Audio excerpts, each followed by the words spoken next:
The royal decree arrived at dawn, sealed with blood-red wax bearing the High Alpha's personal sigil, and Kiva knew before she broke the seal that her life was forfeit. Pack law was absolute. The words swam before her eyes as guards surrounded her cottage. Treason against the crown, conspiracy with the forbidden bloodline, sentence to be carried out at sunrise. Her hands trembled as she clutched the parchment, the ink still wet, the accusations still impossible. She'd kept the secret for 3 years. 3 years of silence, of hidden meetings in the forest, of a love that violated every sacred oath the pack held holy. And now, standing in her doorway with iron shackles being fastened around her wrists, she understood that secrets in the royal court were currency, and someone had just spent hers to purchase their own survival. Before we go further into Kiva's final hours, tell me the city you're watching from so I can send you a hug, because what happens next will break your heart in ways you won't expect. The capital square was already filled when they dragged her through the gates. Thousands of pack members lined the cobblestone streets, their faces a mixture of fury and fascination. Kiva kept her chin raised, her Omega instincts screaming at her to submit, to bow, to make herself small before the rage of the pack. But she wouldn't give them that satisfaction. Not when the father of her child sat on the high throne, watching her approach with eyes as cold as winter stone. Fiacra, crown prince and heir to the throne, Alpha of the Eastern Territories, bound by blood oath to marry another, looked at her as though she were already a ghost. As though the nights they'd spent tangled together beneath ancient oaks had never existed. As though he hadn't whispered promises against her skin, hadn't marked her with his scent, hadn't planted his seed deep inside her belly and created the one thing pack law forbade above all else, an heir born of forbidden bloodline. The execution platform rose 12 feet above the crowd, built from ironwood that had been soaked in the blood of traitors for 300 years. The wood was black as midnight, stained with the deaths of those who'd dared defy pack hierarchy, who'd mated above their station, who'd threatened the purity of the royal line. Kiva's legs nearly buckled as they forced her up the stairs, each step a countdown to oblivion. The High Alpha stood at the platform's center, ancient and terrible, his silver hair whipping in the morning wind. Beside him, the royal executioner prepared the blade, 6 feet of consecrated steel that would separate her head from her body in one clean stroke. Pack law demanded efficiency. Pack law demanded spectacle. Pack law demanded that Omegas who dared seduce crown princes die publicly, messily, memorably. Kiva of the Forgotten Woods. The High Alpha's voice boomed across the square, amplified by ancient magic that made the very stones vibrate. You stand accused of treason against the crown. You have violated sacred pack law. You have seduced the crown prince through Omega manipulation. You have attempted to force a mating bond with one far above your station.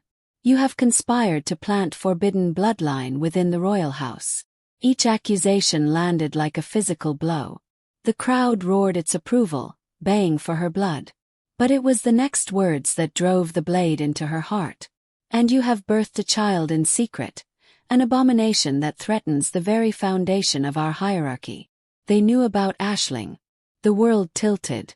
Kiva's knees hit the platform, her shackles clanging against the ironwood. They knew about her daughter.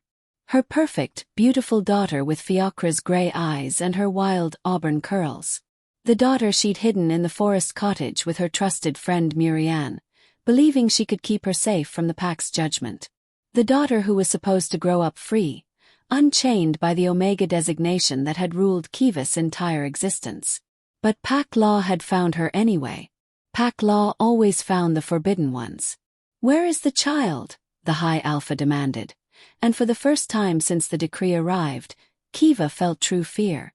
Not fear for herself. She'd accepted death the moment she'd let Fiacra kiss her that first night 3 years ago. But fear for Aisling. Fear for what they'd do to a 2-year-old girl whose only crime was existing.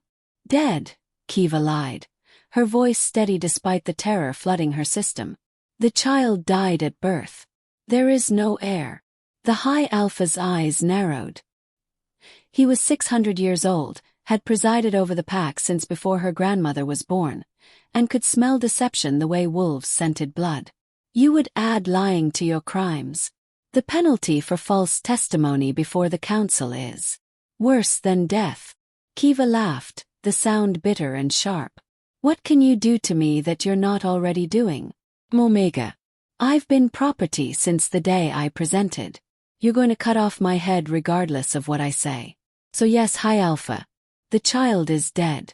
Your precious bloodline is safe. Murmurs rippled through the crowd. Omegas didn't speak to the High Alpha with such defiance. Omegas didn't look directly into an Alpha's eyes.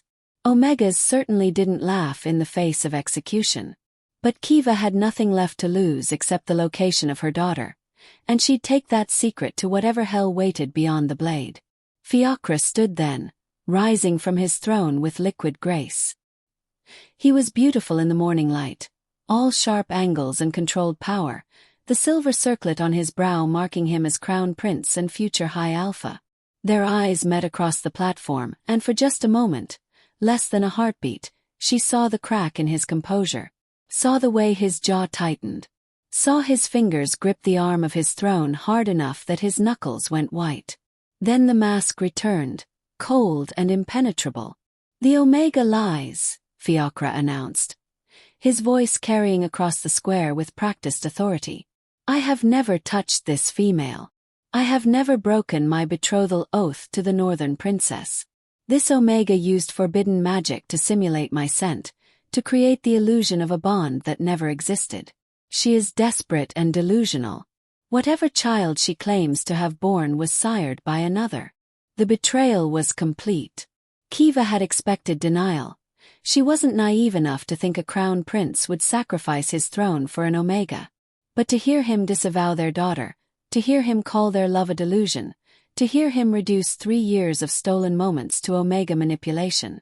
The pain was worse than any blade could deliver. You're a coward, she said softly, but the ancient magic carried her words across the square as clearly as if she'd shouted. You swore a blood oath to me under the sentinel oak. You marked me in the sacred grove.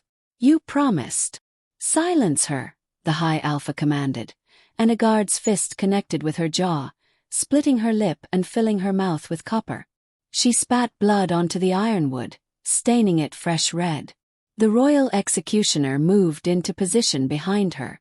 The crowd began to chant, an ancient rhythm that had accompanied Omega executions for centuries.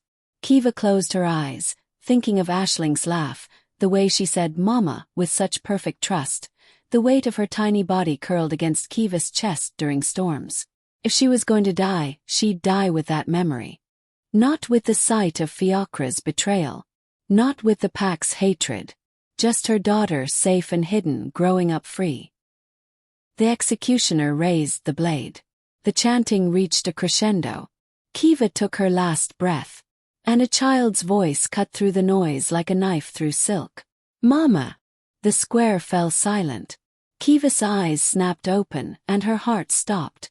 Toddler was climbing the platform stairs, auburn curls bouncing with each determined step, gray eyes wide and tearful. Aisling. Mo. No. Mama, why crying? Aisling reached the top of the platform, stumbling slightly on her unsteady legs, her small hands reaching for Kiva. The guards stood frozen, uncertain what to do with a child interrupting an execution. The crowd's bloodlust faltered in the face of toddler innocence. Even the High Alpha seemed momentarily struck speechless. Baby, no, Kiva choked out, trying to turn away, trying to hide the shackles and the blood and the blade. You can't be here.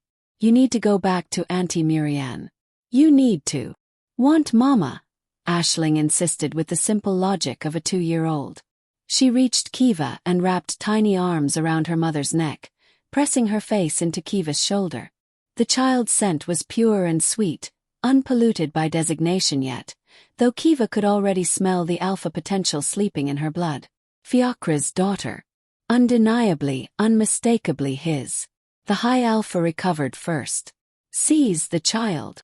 Guards moved forward, but Aisling's head whipped around with startling speed, and she bared her teeth, tiny milk teeth that somehow carried the weight of ancient alpha dominance.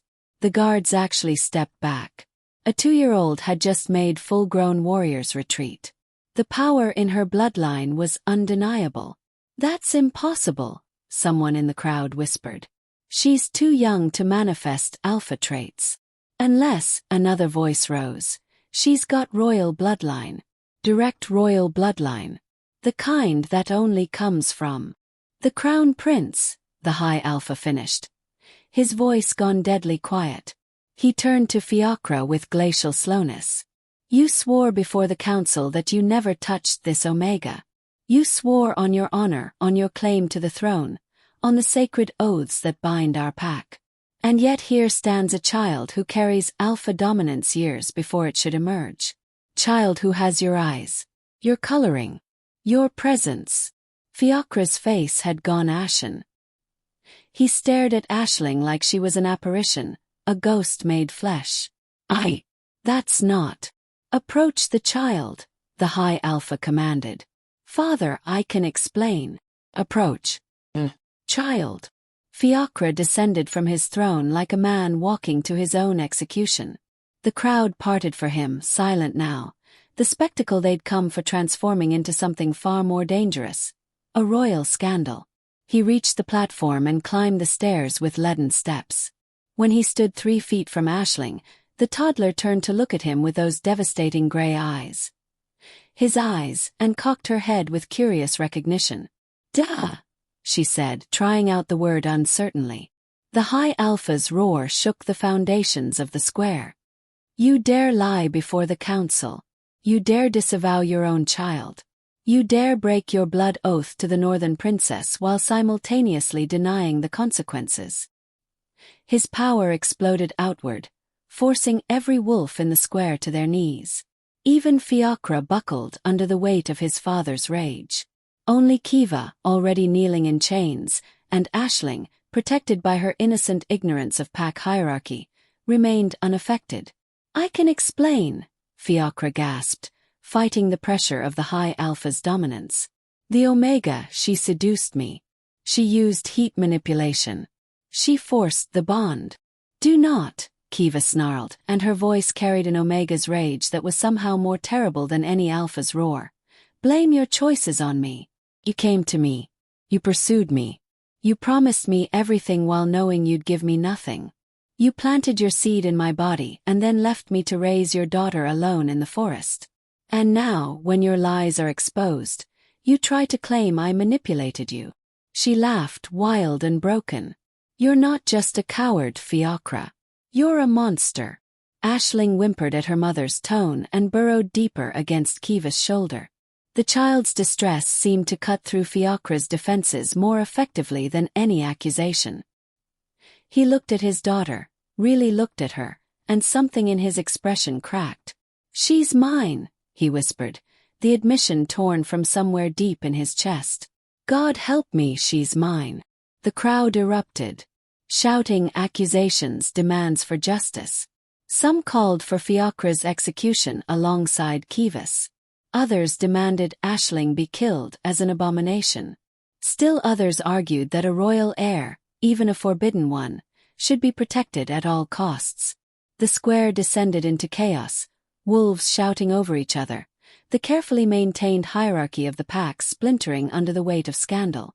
The high alpha raised his hand, and silence crashed down like a physical force. "There are laws," he said, his voice cold enough to freeze blood, "that govern situations such as these. Ancient laws. Laws written in blood when our pack was founded. Fiacra, crown prince and heir to the throne, you have violated your blood oath to the Northern Princess. You have sired a child with an Omega, creating forbidden bloodline. You have lied to the council. By pack law, you are stripped of your titles, your claim to the throne, and your position in the hierarchy. You are banished, effective immediately." Fiacra's face went gray. "Father, please. You are no son of mine." The words hung in the air like an executioner's blade. Fiacra swayed on his feet, his entire world collapsing around him.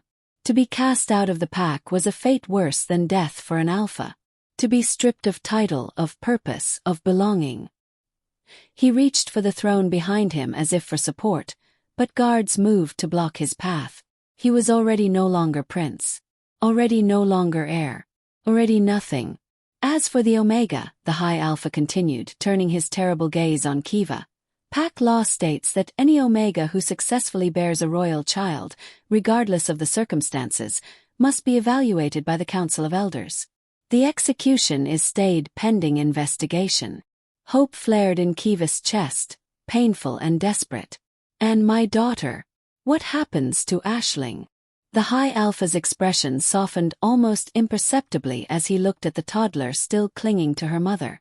The child carries undeniable royal bloodline. She manifests alpha traits years before they should emerge. She is remarkable. By ancient law she cannot be harmed. But her future is complicated. She is both royal heir and forbidden bloodline. Legitimate by blood, illegitimate by circumstance. The council must decide what becomes of her. No, Kiva said, her voice steady despite the terror flooding her veins. No council. No deliberation. She's my daughter. I've kept her alive, kept her safe, kept her hidden from a pack that would have killed her at birth. I don't care what your laws say. I don't care what titles she might carry. She's mine, and you cannot have her. You don't have a choice, Omega, the High Alpha said, though his tone had lost some of its earlier venom. The child is royal. The child is powerful. The child is scared. Murian's voice rang out from the crowd, and Kiva's heart leapt to see her friend pushing through the mass of bodies. Murian was beta middle hierarchy, blessed with the kind of social mobility that Omegas could only dream of. She reached the platform and climbed without asking permission, moving to stand beside Kiva. The child is terrified. Look at her. She's 2 years old, surrounded by thousands of screaming wolves, watching her mother in chains on an execution platform. Your laws and your politics and your hierarchy can wait. This baby needs her mother. The High Alpha studied Murian with narrowed eyes. You're the one who hid the child. You knew about the forbidden bloodline and said nothing. By pack law, that makes you complicit in the treason. Then execute me too, Murian said calmly. But after this child is calm. After she's been fed and changed and put down for a nap, because it's past her nap time and she gets cranky when she's tired. After she's had a chance to stop crying. Then you can debate laws and bloodlines and hierarchy. But right now. She crouched beside Aisling and gently stroked the child's curls. Right now, you're traumatizing a toddler for the crime of loving her mother. Silence fell across the square. It wasn't the shocked silence of scandal or the tense silence of waiting for violence. It was something softer, more uncomfortable. The silence of thousands of wolves being forced to confront the humanity in a situation they'd reduced to politics.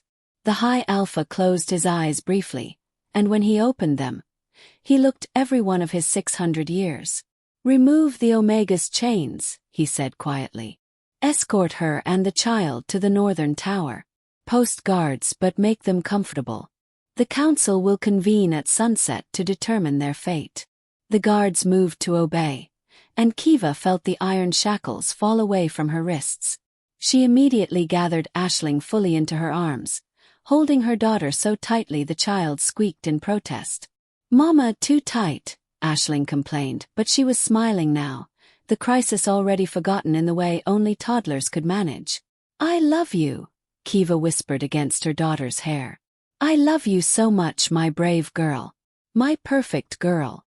Love Mama, Aisling agreed, then yawned hugely. Sleepy now. Murian helped Kiva to her feet, supporting her when her legs threatened to give out. Together, they descended the platform, moving through a crowd that now parted in silence. The execution had been cancelled. The scandal had been exposed. The crown prince had fallen. And somehow, against every law and expectation, an Omega and her forbidden child were still alive. But as they were led toward the tower, Kiva caught sight of Fiacra being dragged in the opposite direction, toward the gates that would carry him into exile. Their eyes met one final time across the square, and she saw everything he'd been too coward to say. The love, the regret, the devastating realization that he'd sacrificed everything that mattered for a throne he no longer had. She waited for satisfaction to fill the hollow space in her chest, waited for vindication to ease the pain of his betrayal. Never came. She just felt empty. The northern tower was luxury compared to a death sentence, but it was still a prison. The rooms were comfortable. A large bed, a smaller pallet for Aisling, windows that overlooked the forest, and even some toys that someone must have hastily gathered from the children's quarters. But guards stood outside the door, and the windows were barred, and Kiva knew that comfort was just another cage. Aisling fell asleep almost immediately, exhausted by the morning's drama. Kiva sat beside her daughter's pallet, stroking her curls, memorizing every detail of her face. If the council decided against them at sunset, this might be her last chance to hold her daughter, to see her breathe, to watch her dream. How did she get away from you? Kiva asked Miriam softly, not looking away from Aisling's sleeping face. Miriam settled onto the floor beside her, leaning against the wall with a tired sigh. She's been asking for you since dawn. When the sun rose and you didn't come home, she got determined. You know how she is. Stubborn as her father, God's help us. I turned my back for 30 seconds to heat her breakfast, and she'd slipped out the door. By the time I realized she was gone, she was already halfway to the capital. I ran after her, but she's fast for someone with such little legs. And then I saw the crowd and the platform and you. Her voice broke. I'm so sorry, Kiva. I should have locked the door. I should have been more careful. I almost got you both killed. You saved us, Kiva corrected gently. If Aisling hadn't appeared, if they hadn't seen her display alpha dominance, if Fiacra hadn't been forced to acknowledge her, I'd be dead. My secret would have died with me. Aisling would have grown up never knowing she was royal, never understanding why she was so powerful. You gave her a chance at something better than hiding in the forest forever. Or I gave the pack a chance to kill her legally, Miriam said darkly. The council isn't known for mercy, Kiva. And a forbidden bloodline child, no matter how powerful, is still a threat to their precious hierarchy. They might decide she's too dangerous to let live. Then they'll have to kill me first, Kiva said, and there was steel in her voice that surprised them both. I've spent my entire life bowing to pack law, accepting my Omega designation, making myself small and quiet and obedient. But not anymore. Not when it comes to my daughter. If they want Aisling, they'll have to go through me, and I promise you, Miriam, I won't go down easy. Miriam smiled despite everything. There's the Kiva I remember from before you presented. The girl who climbed trees and caught fish with her bare hands and told the pack elders they were idiots for forbidding Omega education. What happened to her? She presented as Omega at 14 and learned that fighting gets you beaten down, Kiva said quietly. She learned that Omegas who speak up get silenced. She learned that survival meant submission. But then she had a daughter, and suddenly survival wasn't enough. She wanted more. She wanted freedom. She wanted. The door burst open. Both women jumped to their feet, Kiva immediately moving to place herself between the intruder and Aisling's sleeping form. But it wasn't a guard who entered. It wasn't an executioner come to finish the job. It was the Northern Princess. Sorka of the Frozen Peaks stood in the doorway like a vision from legend. Tall and impossibly beautiful, with ice-blonde hair that fell to her waist and eyes the color of winter sky, she was everything an alpha female was supposed to be. Powerful, elegant, deadly. She was also Fiacra's betrothed. Or had been before the scandal. The woman Kiva had inadvertently betrayed by falling in love with her promised mate. Get out, Kiva said flatly. Whatever you're here to say, whatever threats or insults or... I'm not here to threaten you, Sorka interrupted. Her voice surprisingly soft for someone radiating such power. I'm here to help you. Kiva barked out a laugh. Help me. I ruined your betrothal. I slept with your intended mate. I bore his child. Why in any realm would you help me? Sorka stepped fully into the room and closed the door behind her, effectively sealing them away from the guards outside. Because Fiacra never wanted to marry me, she said bluntly. Because our betrothal was political theater, arranged when we were children, and neither of us had any say in it. Because I've spent 3 years watching him sneak away to the forest, coming back smelling of Omega and pretending nothing had changed. 'Cause I knew, Kiva. I knew about you. I knew about the child. And I said nothing. The confession hung in the air like smoke. You knew. Murian's voice was sharp with accusation. You knew, and you let them drag Kiva to an execution. You let them terrify that baby. I didn't know they discovered you, Sorka said, and for the first time, guilt crossed her perfect features. I thought you were still safe, still hidden. When I heard about the execution this morning, I tried to stop it. I went to the High Alpha and told him that Fiacra had been unfaithful, that the Omega might be bearing his child, that they needed to investigate before. She stopped, closing her eyes briefly. He already knew. Someone on the council had been watching you for months. They had evidence, documentation, witness testimony. They were just waiting for the right moment to strike. And I was too late. Kiva's mind reeled. Why tell me this now? What do you want? I want to help you survive the council meeting, Sorka said. I have a plan, but it's dangerous. And it requires you to trust me, which I understand is asking for something you have no reason to give. What kind of plan? Kiva asked warily. Sorka moved to the window, gazing out at the forest beyond. The council is going to debate 3 options tonight. First, execution for both you and the child, to eliminate the forbidden bloodline entirely. Second, execution for you alone and fostering the child to a royal family, probably mine, to preserve the powerful bloodline while removing the Omega influence. Third, forced mating between you and Fiacra under pack law, legitimizing the child and forcing him to take responsibility for his actions.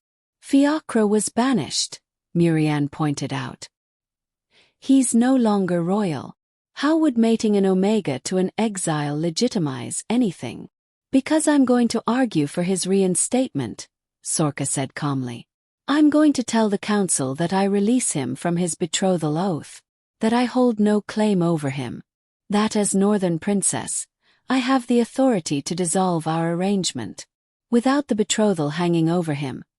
His only crime is siring a child out of wedlock, serious but not unforgivable. Combined with the child's obvious power and royal bloodline, I believe I can convince the council to reinstate him on the condition that he properly mate Kiva and legitimize Aisling. Kiva's stomach turned. You want me to mate with the man who denied me on an execution platform? The man who called our daughter a delusion? The man who... I want you to survive, Sorka cut in sharply. I want your daughter to survive. This is the only option that keeps you both alive and together. If you refuse, the council will choose one of the other 2 options, and you'll either watch your child die or lose her forever to a foster family. Is your pride really worth more than that? The words hit like physical blows. Kiva wanted to rage, to reject the plan out of sheer spite. But she looked at Aisling, still sleeping peacefully on the pallet, and knew Sorka was right. Pride was a luxury she couldn't afford. Not when her daughter's life hung in the balance. Why are you doing this? Kiva asked, her voice barely a whisper. Why would you help us when it means releasing your claim to the throne? Without Fiacra, you lose your path to becoming High Alpha's mate. You lose everything you were raised for. Sorka finally turned from the window, and her smile was sad and knowing. I never wanted to be High Alpha's mate. I never wanted this political marriage or this throne or this life. I wanted... She trailed off, then shook her head. It doesn't matter what I wanted. What matters is that you and your daughter deserve a chance. And maybe, just maybe, by doing this I can finally free myself from a fate I never chose. Before Kiva could respond, Aisling stirred on the pallet, making small distressed sounds. Kiva immediately moved to her side, scooping the toddler into her arms. Shoo baby, I'm here. Mama's here. Bad dream, Aisling mumbled, still half asleep. Scary man with blade. Kiva's heart clenched. Her daughter had understood more of the execution attempt than she'd realized. No more scary men, she promised, rocking Aisling gently. I promise, baby. No more. Too? Aisling asked sleepily. Come back. The question hung in the air, innocent and devastating. Sorka and Miriam both looked away, unable to witness the pain that crossed Kiva's face. How did you explain betrayal to a 2-year-old? How did you tell your daughter that the father she'd instinctively recognized was a coward who denied her very existence? Maybe, Kiva said finally, the lie bitter on her tongue. Maybe he'll come back. Good, Aisling decided, already drifting back to sleep. Has nice eyes. Kiva held her daughter tighter, blinking back tears. This wasn't how it was supposed to be. She was supposed to raise Aisling far from pack politics, far from the hierarchy that had ruled her own life. She was supposed to give her daughter freedom, not force her into a mating bond born of scandal and survival. But survival was all that mattered now. Tell me the rest of your plan, Kiva said to Sorka, her voice steadier than she felt. Tell me exactly what I need to do to keep my daughter alive. Sorka nodded and began to speak, outlining the careful political maneuvering required to convince the council. Miriam listened intently, occasionally interjecting with questions or concerns. And Kiva stood at the center of it all, holding her sleeping daughter, preparing to fight for their future in the only way she had left, by accepting the mate who'd betrayed her and binding herself to him for life. The sun tracked slowly across the sky, marking the hours until the council meeting. Sorka left after an hour, needing to prepare her own testimony and gather allies among the council members. Miriam stayed, helping Kiva dress in appropriate clothing for the hearing, a simple but elegant dress that marked her as Omega but gave her a dignity that chains and blood-stained clothes couldn't. You don't have to do this, Miriam said quietly as she braided Kiva's hair. You could run. Take Aisling and disappear into the wilderness. Help you. We could be gone before sunset. And spend the rest of our lives being hunted. Kiva shook her head. No. I'm tired of running. Tired of hiding. If Sorka's plan works, Aisling will be legitimized. She'll be recognized as royal. She'll have access to education, to training, to a future that doesn't involve living in a forest cottage and praying we're never discovered. That's worth whatever price I have to pay. Even if the price is mating with someone who betrayed you. Even then. Aisling woke as the sun began to set, cranky and confused about where she was. Kiva fed her from the tray of food that had been delivered, answered her questions with careful lies about why they were in the tower, and tried not to think about the hearing that would determine their fate. When the guards came to escort them to the council chambers, Kiva picked up Aisling and held her close. Remember what Mama told you, she whispered to her daughter. No matter what happens, you stay quiet. You stay close. And you remember that Mama loves you more than anything in the entire world. Love Mama more than cookies? Aisling asked seriously. Despite everything, Kiva laughed. Yes, baby. More than cookies. That lots, Aisling decided, satisfied with this measurement. The council chambers were vast and ancient, carved from stone that predated written history.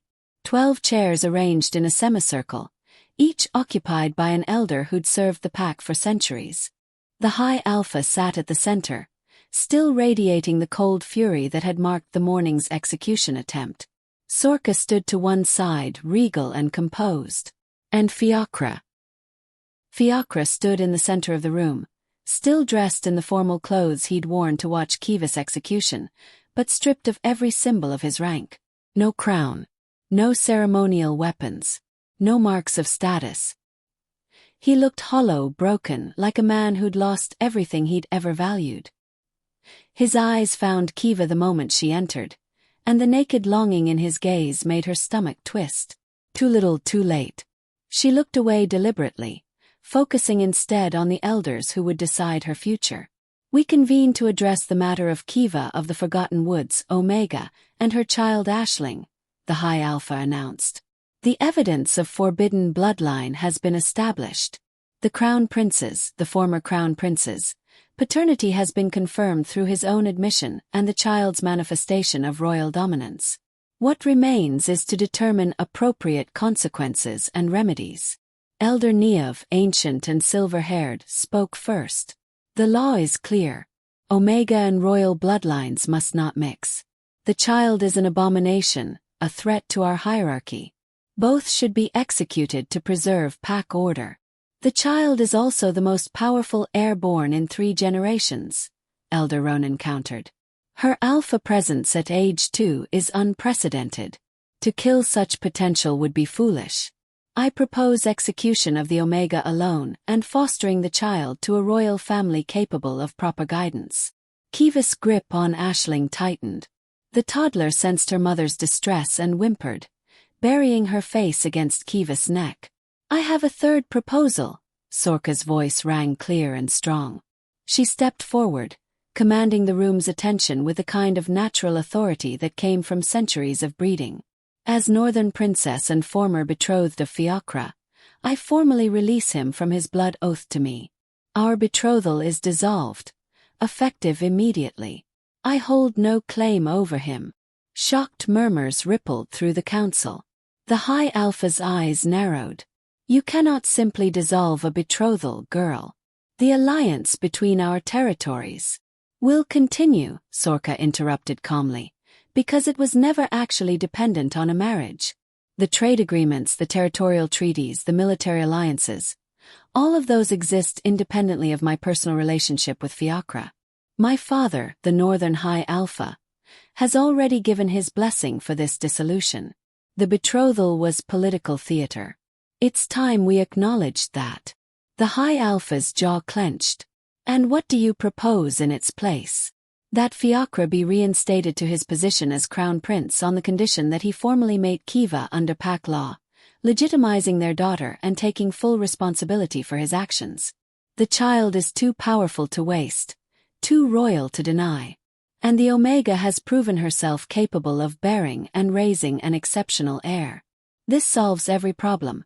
It preserves the bloodline, it legitimizes Aisling, it punishes Fiacra by forcing him to live with the consequences of his choices, and it maintains pack law by ensuring that Omega and Alpha are properly bonded. You would condemn an Omega to mate with someone who betrayed her publicly? Elder Neov's voice dripped with disdain. Even I am not that cruel. I would give an Omega a choice, Sorka corrected. Kiva can accept the mating and keep her daughter, raising her as a legitimized royal heir with all the privileges and protections that entails. Or she can refuse, and the council proceeds with one of the other 2 options. But the choice should be hers. She's the one who will have to live with whatever we decide here tonight. All eyes turned to Kiva. She stood there, holding Aisling, feeling the weight of centuries of pack law pressing down on her shoulders.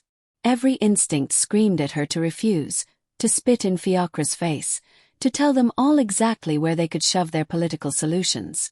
But then Aisling shifted in her arms, and those gray eyes, Fiacra's eyes, looked up at her with complete trust. What happens if I refuse the mating? Kiva asked, her voice steady despite the fear churning in her gut. Elder Ronan answered. Then we proceed with my proposal. You are executed for treason. The child is fostered to a royal family, likely the Northern Princess, and raised without knowledge of her Omega parentage. She becomes fully royal, fully legitimate, fully powerful. But she grows up without you. And if I accept, then you are bound to Fiacra under pack law, the High Alpha said, and his voice carried a note of something that might have been sympathy. You become his mate, his responsibility, his burden. You live in the palace, raise your daughter as crown princess, and accept whatever consequences come from being bound to a man who betrayed you. The mating bond will force proximity, forced cooperation, forced intimacy. You will belong to him in every way pack law dictates. And there is no divorce, no separation, no escape.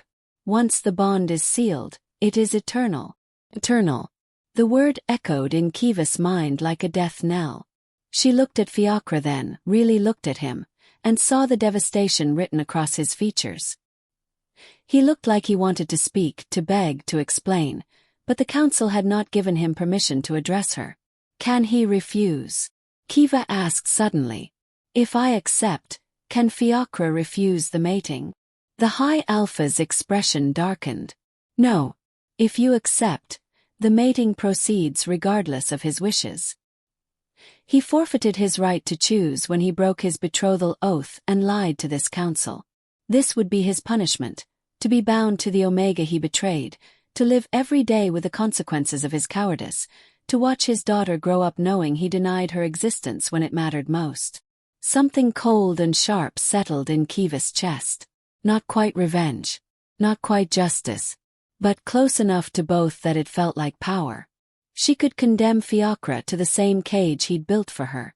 She could force him to live with his choices.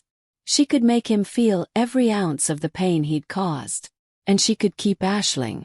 I accept, Kiva said, and the words fell into the chamber like stones into deep water. I accept the mating bond. I accept the conditions. But I have terms of my own. The High Alpha raised an eyebrow. Omegas do not dictate terms to this council. This Omega does, Kiva said, and there was steel in her voice that surprised even herself. If you want me to mate your son, if you want me to legitimize this scandal and make it politically palatable, then you will hear my terms. Otherwise, execute me now and deal with the consequences of killing the mother of your most powerful heir in 3 generations. Shocked silence. Omegas did not speak to High Alphas this way. Omegas did not make demands of councils. Omegas did not negotiate their own fate. But Kiva was done being a typical Omega. Speak your terms, the High Alpha said finally, and there was grudging respect in his tone. First, Aisling receives full recognition as crown princess and heir to the throne. Not provisional. Not conditional. Full rights, full title, full protection under pack law. Second, I receive access to education, to resources, to the same opportunities given to any other royal mate. My Omega designation does not limit my intelligence or my worth, and I will not be treated as decorative property. Third, Murianne is granted full pardon for her role in hiding Aisling, and she remains in my service as my personal attendant and advisor. Fourth, my daughter is never ever told that her father denied her existence until she is old enough to understand the full context of what happened today. She deserves to know her parentage, but she deserves to learn it when she can process it, not have it used as a weapon against her. She paused, gathering her courage for the final term. And fifth, Fiacre never touches me without my explicit consent. The mating bond will be sealed for political and legal purposes, but I control my own body. If he wants intimacy, he earns it. If he wants my trust, he rebuilds it. If he wants my love. Her voice broke slightly. If he wants my love. He should have thought about that before he called me delusional on an execution platform. The chamber was utterly silent. Elder Niev spoke first, her ancient voice thoughtful. These are not unreasonable terms. The child should be recognized fully. Her power demands it. The Omega has proven herself more capable than many alphas I've known. And the restriction on intimacy is appropriate given the circumstances. I support these terms. One by one, the other elders voiced their agreement. Even Elder Ronan, who'd proposed Kiva's execution, acknowledged that her terms were fair given the unprecedented situation. The High Alpha watched it all with unreadable eyes, then finally turned to his son. Fiacre, he said, and his voice was cold. You will mate Kiva under pack law. You will accept her terms without negotiation. You will raise your daughter with the honor you failed to show her mother. You will be reinstated as crown prince, but know this. You have lost the respect of this council, the trust of your pack, and the regard of your father. You will spend the rest of your life earning back what you threw away for cowardice. Do you understand? Fiacre's voice was barely a whisper. Yes, High Alpha. Do you accept the terms? Yes, High Alpha. Do you swear before this council that you will honor the mating bond, protect your mate and child, and never again bring such dishonor to this pack? I swear it, Fiacre said, and there were tears on his face now, silent and devastating. I swear it on my life, on my honor, on everything I am and everything I will ever be. I swear it. The High Alpha nodded slowly. Then it is decided. The mating ceremony will take place immediately. We will not risk further scandal or delay. Kiva of the Forgotten Woods will become Kiva, Crown Princess and Royal Omega. Her daughter Aisling will be recognized as first heir to the throne. And this council will never speak of today's events as anything other than a complicated courtship that resulted in a politically advantageous match. You're rewriting history, Murianne said incredulously. You're going to pretend this was all planned. That the execution attempt never happened. We are protecting the pack, Elder Niev said firmly. Scandal weakens us. Weakness invites enemies. Better to present a united front and a powerful new heir than to advertise our internal conflicts to rival territories. The official story will be that Fiachra and Kiva conducted a secret courtship, that Sorka graciously released him from his betrothal when their true bond became apparent, and that Aisling is a planned and welcomed heir. Anyone who contradicts this narrative will face severe consequences. It was terrifying how quickly they could spin lies into official truth. How easily they could erase Kiva's near execution, Fiachra's betrayal, the morning's chaos. Pack law was whatever the council decided it was. And tonight they decided that scandal was more dangerous than rewriting reality. The ceremony will take place in the sacred grove, the High Alpha announced. We leave immediately. Fiachra, you will prepare yourself. Kiva, you will be attended by appropriate maidens. The child will be present to witness her parents' bonding. And when the sun rises tomorrow, this matter will be closed forever. Guards moved to separate them, to take Kiva and Aisling to prepare for the ceremony. But as she was led from the chamber, Kiva caught Fiachra's gaze one last time. He looked at her with such raw desperation, such complete devastation, that for a moment she almost felt sorry for him. Almost. Then she remembered the sound of his voice denying their daughter, remembered the way he'd called her delusional, remembered 3 years of sneaking around because he was too coward to claim her publicly. The pity evaporated, leaving only cold determination. She would mate him because she had no choice. She would bind herself to him because Aisling's life depended on it. But she would never ever forgive him. The sacred grove was ancient beyond memory, a circle of sentinel oaks that had witnessed every royal mating since the pack's founding. Torches burned in iron sconces, casting dancing shadows across the moss-covered ground. The full moon hung overhead, heavy and silver, blessing the ceremony with its light. Kiva stood at the grove's center, dressed in ceremonial white that marked her as bride and Omega both. Her hair had been woven with moonflowers, her skin anointed with sacred oils, her wrists marked with temporary binding symbols that would become permanent once the mating was sealed. She looked every inch the royal Omega, beautiful and submissive and perfect. She felt like a sacrifice. Aisling sat with Murianne at the grove's edge, watching with wide eyes. The toddler had been told this was a special party, that Mama and Da were going to make promises, that everything would be wonderful afterward. She clapped her hands excitedly when Fiachra entered the grove from the opposite side, dressed in black ceremonial robes that marked him as Crown Prince restored. He looked magnificent, and utterly broken. The High Alpha stood between them, ready to perform the bonding ritual. The council surrounded the grove, bearing witness. Sorka watched from the shadows, her expression unreadable. This should have been her ceremony, Kiva realized. Sorka should be standing here in white, binding herself to Fiachra, becoming Crown Princess. Instead, she'd sacrificed her own future to save an Omega she'd never even met. Kiva would have to thank her properly someday, if she survived this night. We gather under the full moon to witness the mating of Fiachra, Crown Prince and Alpha, with Kiva, Omega of the Forgotten Woods. The High Alpha's voice boomed across the grove. This bond is sacred, eternal, unbreakable. Once sealed, they will be 2 souls merged into one, 2 lives bound forever by pack law and ancient magic. Do you both enter this bond willingly? I do, Fiachra said immediately. Kiva hesitated. Willingly? What a joke. But Aisling was watching, and the council was waiting, and her daughter's life hung on her next words. I do, she lied. Then approach and present your wrists. They moved toward each other, meeting at the center of the grove. Up close, Kiva could see the fine tremors running through Fiacra's hands, could smell the fear and grief and desperate hope rolling off him in waves.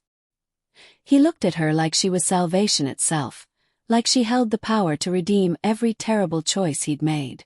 She looked at him like he was a stranger. They presented their wrists to the High Alpha, who bound them together with enchanted cord that burned silver in the moonlight. The cord tightened, sinking into their skin, creating matching marks that would forever identify them as bonded mates. Speak the vows, the High Alpha commanded. Fiacra went first, his voice rough with emotion. I, Fiacra, Crown Prince of the Eastern Territories, take you, Kiva, as my mate. I vow to protect you, provide for you, honor you above all others. I vow to raise our daughter with pride and love. I vow to bind my life to yours until death claims us both. By moon and blood and ancient law, I claim you as mine. The words settled over Kiva like chains. Now it was her turn. She opened her mouth, and the vows tasted like ash. I, Kiva of the Forgotten Woods, take you, Fiacra, as my mate. I vow to stand beside you, to raise our daughter together, to honor the bond that ties us. By moon and blood and ancient law, I accept your claim. She changed the vows. Deliberately. She hadn't promised to honor him above all others, hadn't promised to provide for him, hadn't used the word love or cherish anywhere in her statement. She'd given the bare minimum required by pack law and nothing more. The High Alpha noticed. She saw the slight narrowing of his eyes, the way his jaw tightened. But he didn't stop the ceremony. The vows had been spoken, technically correct even if emotionally hollow. Then by the power vested in me as High Alpha, by the magic of the full moon, by the ancient laws that bind our pack, I declare you mated. The bond is sealed. What has been joined cannot be severed. Magic exploded through the grove. Kiva gasped as power surged through the cord binding her wrists to Fiacra's, racing up her arms, sinking into her heart, wrapping around her soul. This was the mating bond, the mystical connection that would tie them together for life. She felt Fiacra's emotions crash into her. Regret, love, shame, hope, devastation, all tangled together in a suffocating mass. And worse, she felt her own emotions flowing toward him, exposing every bit of her pain, her rage, her broken trust. The bond would hide nothing. They would feel each other's truths whether they wanted to or not. Fiacra made a sound like he'd been stabbed, his eyes going wide with horror as he felt the full weight of her hatred flowing through the bond. She felt his shock, his grief, his desperate attempt to send love back toward her through the connection. But love couldn't erase betrayal. Love couldn't rewrite the past. Love was just another weapon that had already wounded them both too deeply to heal. The cord dissolved, leaving matching silver marks on their wrists. The ceremony was complete. They were mated, bound, eternal. Kiva had never felt more trapped in her life. Mama! Aisling broke free from Murianne and ran toward them, her little arms outstretched. She crashed into Kiva's legs, hugging tight. Pretty lights. Did you see pretty lights? The mating magic. Of course Aisling had seen it. She was powerful enough to perceive things that other children couldn't. Kiva scooped her daughter up, holding her close, using her as an anchor against the overwhelming flood of emotions coming through the bond. I saw them, baby, Kiva whispered. So pretty. To see them too. Aisling turned to look at Fiacra, and for the first time since denying her existence, he was face to face with his daughter. Really face to face, no platform between them, no crowd watching, no lies left to tell. Yes, Fiacra said, his voice breaking. I saw them too. Aisling studied him with the intense focus that toddlers brought to everything important. Then she reached out one small hand toward him, offering it the way children offer precious things. Hold hand, she asked. Through the bond, Kiva felt Fiacra's heart shatter.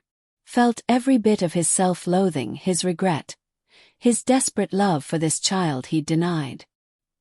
He took Aisling's tiny hand in his much larger one, and tears streamed openly down his face. "I'm sorry," he whispered to his daughter.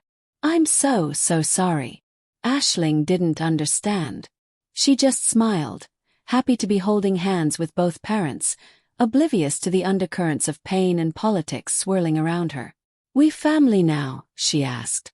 "Yes," Kiva said, because what else could she say? "We're family now." The lie tasted like poison.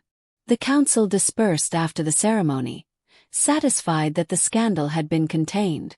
Sorka approached before leaving, laying one pale hand on Kiva's shoulder. "You were brave tonight," she said quietly. "Braver than I could have been. If you ever need anything at all, send word to the Northern Territories. You have an ally there." "Thank you," Kiva said, and meant it. "For everything. For releasing him. For giving us this chance. For doing what should have been done from the beginning," Sorka interrupted. "Aisling deserves legitimacy. You deserve respect. And Fiacre deserves to live with his consequences. This was justice, not charity." She glanced at Fiacre, who stood a few feet away giving them space. "Though I suspect his punishment will be worse than any execution. Feeling your hatred through that bond every day for the rest of his life. That's a special kind of hell." She wasn't wrong. After Sorka departed, guards escorted them back to the palace, to the royal quarters that would now be Kiva's home. The Crown Prince's suite was vast, luxurious, everything an Omega could supposedly want. Silk sheets, ancient tapestries, windows overlooking the forest. A nursery already prepared for Aisling, complete with toys and books and a small bed shaped like a swan. It was a cage wrapped in gold leaf. Miriam helped settle Aisling into the nursery, the toddler finally exhausted by the day's drama. She fell asleep almost immediately, curled around a stuffed wolf that someone had left on her pillow. Kiva stood over her daughter's bed, watching her breathe, memorizing this moment of peace before everything became complicated again. "I'll stay nearby," Miriam whispered. "The attendants prepared a room for me down the hall. If you need anything." "I know," Kiva said. "Thank you. For everything. For being here. For not running when things got dangerous. For loving you." Miriam smiled sadly. "That's not something that requires thanks, Kiva. That's just what friends do." After Miriam left, Kiva was alone with her new mate. Fiacre stood by the windows, his back to her, shoulders rigid with tension. Through the bond, she felt his uncertainty, his fear, his desperate desire to say something that would fix everything. But there were no words that could bridge the chasm between them. "I'll sleep in the study," he said finally, not turning around. "You should have the bedroom." "Won't. I'll honor your terms. I won't touch you. I won't push. I needed you to know that." "Why?" The question burst out before Kiva could stop it. "Why deny her, Fiacre? Why stand on that platform and call our daughter a delusion? Why not just admit the truth from the beginning and save us all this nightmare?" He turned then, and she'd never seen anyone look so utterly destroyed. "Because I was a coward," he said simply. "Because I thought I could have everything, you, Aisling, the throne, the perfect political marriage. I thought I could keep you hidden and safe while maintaining my duty to the pack. I thought." He laughed bitterly. "I thought I was clever enough to manage it all. But I wasn't clever. I was just selfish and stupid and so fucking scared of losing my position that I sacrificed the two people who mattered most. You called me delusional. I know. You said I used magic to manipulate you. I know. You denied your own daughter to save yourself. I know." His voice cracked. "I know what I did, Kiva. I feel your hatred through this bond every second. I feel how deeply I wounded you. I feel."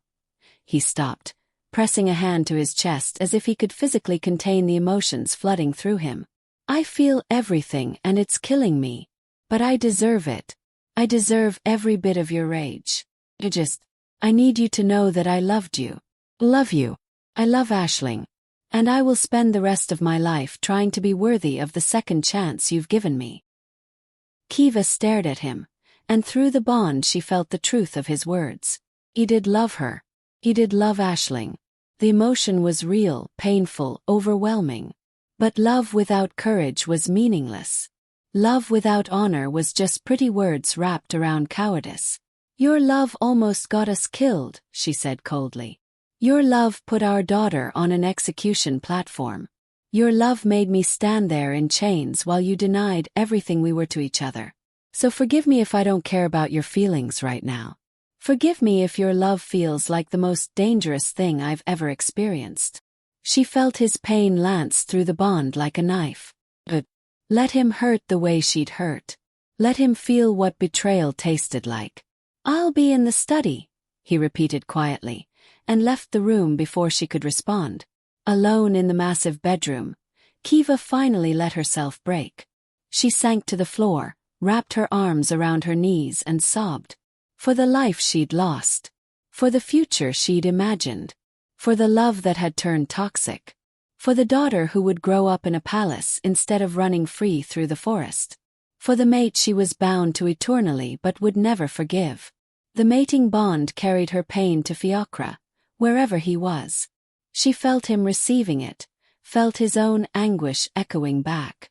They were trapped in a cycle of hurt, feeding each other's pain through a connection that was supposed to bring joy. This was her life now. This was forever. Days blurred into weeks.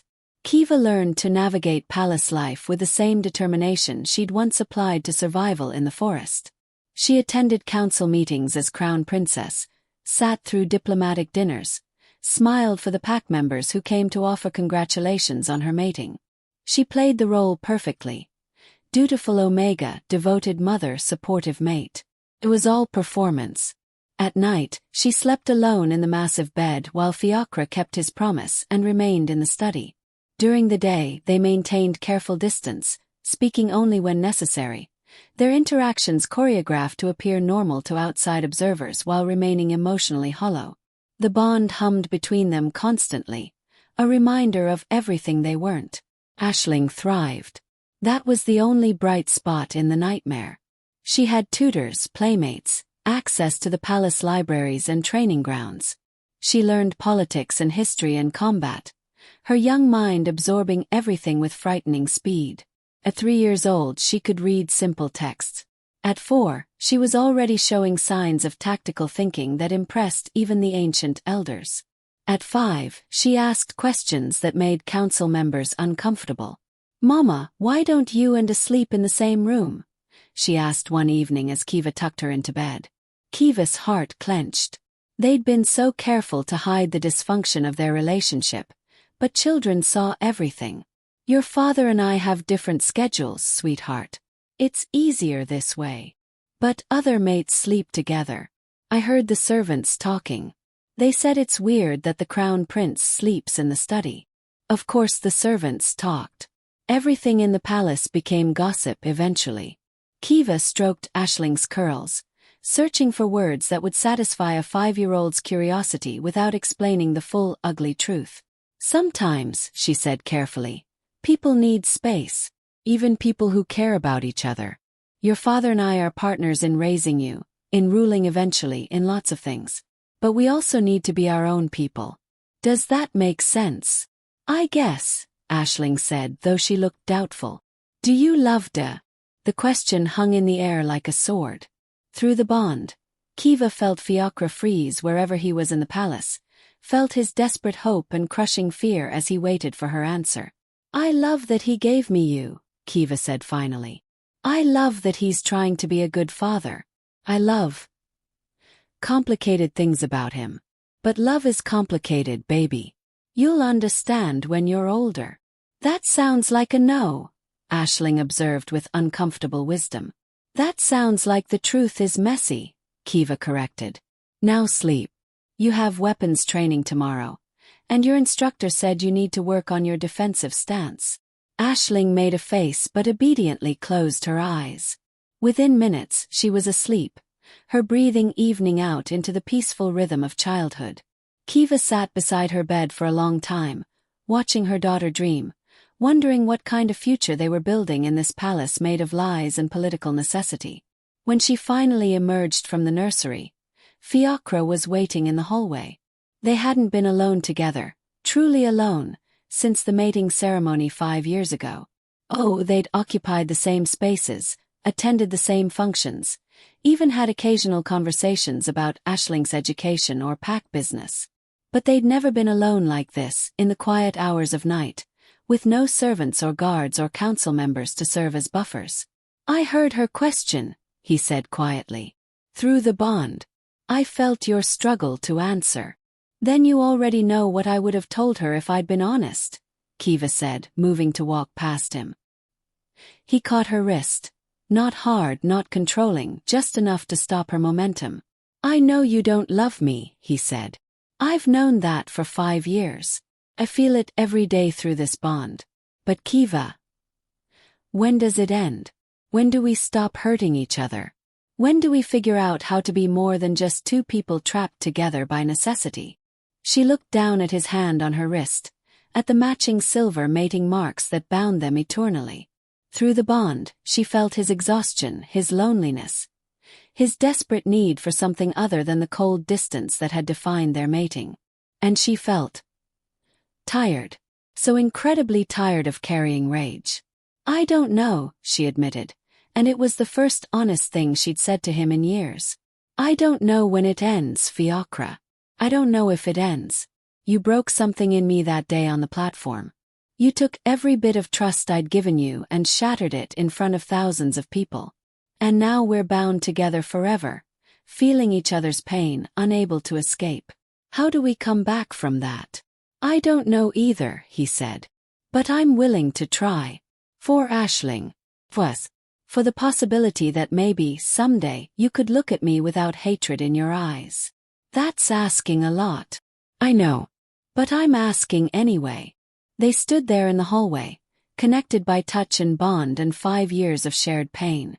Kiva waited for the usual surge of anger, the automatic rejection that had characterized every interaction they'd had since the mating. But for the first time it didn't come. She just felt tired. And maybe, buried deep under all the hurt, a tiny spark of something that might have been hope. "I can't promise anything," she said finally. "I can't promise forgiveness or love or even friendship. But maybe." She took a breath. "Maybe we could try being honest with each other. No more performance. No more pretending for the pack or the council or anyone else. As truth. Even when it's ugly." Through the bond, she felt his hope flare bright and painful. "I would like that," he said. "I would like that very much." "Then start now," Kiva said. "Tell me something true. Something you've never said."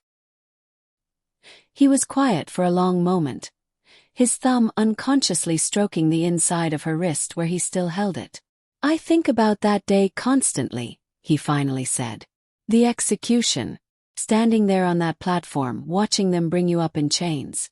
I'd convinced myself I was protecting you by denying everything.